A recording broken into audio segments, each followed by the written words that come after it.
Lees vandag weer die teks in 2 Samuel hoofstuk 23 vers 1 tot 7. Ons dink aan die geskiedenis van koning Dawid, sy salwing, sy oorwinning oor Goliat. Aan die begin van Dawid se reis lyk dinge eintlik goed. Die Here kies hom, die jongste in sy familie, die arme skaapwagtertjie, tot koning van sy volk.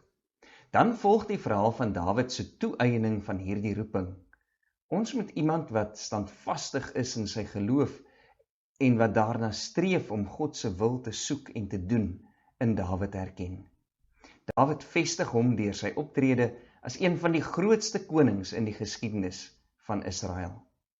Ongelukkig kon hy nie op hierdie pad volhou nie. Die hele boek van 2 Samuel vertel ook van sy val. Hy maak 'n string verkeerde keuses en dit alles lei tot die verval van sy koningskap en sy hele familie. Die verhaal eindig met Dawid se koningskap wat net 'n skadu is van wat dit eens was. Dawid het sy bes probeer, maar uiteindelik het dit nie uitgedraai soos hy en ons gedink het dit sou nie. Wanneer God in 2 Samuel 7 vers 14 tot 17 aan Dawid beloof dat sy koningskap ewig sou duur, is die eindelike uitkoms daarvan nie wat enigeen van ons verwag het nie.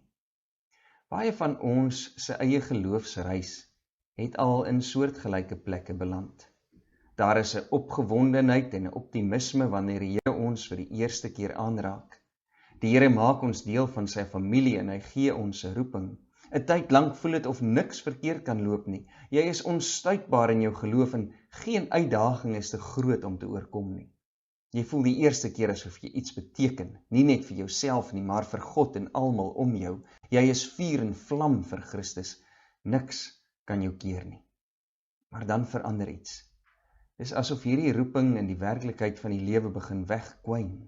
Oor tyd heen is dinge net nie meer dieselfde nie. Uiteindelik wonder ons hoe dit gebeur het, dat ons so ver van God af kan voel.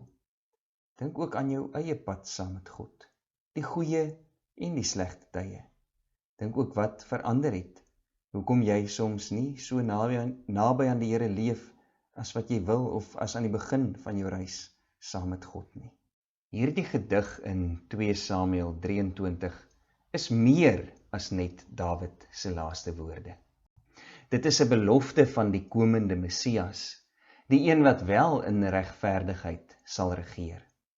Net soos Dawid vooruitgekyk het na die ware verlosser van Israel, kyk ons ook vooruit in afwagting op ons redder om die werklikheid van die koninkryk van God op aarde vir ewig tot stand te bring. Tot dan is dit ons elkeen se verantwoordelikheid om die goeie nuus van hierdie belofte en hierdie koninkryk mee te deel aan elkeen wat ons teekom. Maar ons hoef nie mismoedig en uitgebrand te voel oor die groot taak wat voorlê nie, beangs te wees oor al ons eie foute, of 'n groot kop te kry oor hoe spesiaal ons elkeen is nie.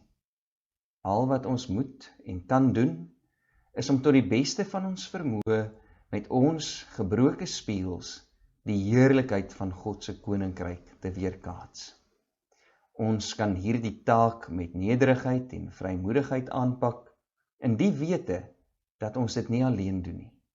Die Gees is altyd met ons, nie net om ons in ons taak by te staan nie, maar om ons te herinner aan God se ewige verbintenis met elkeen van ons. Hou daaraan vas. Jy kan altyd daarvan seker wees dat die Here jou vashou.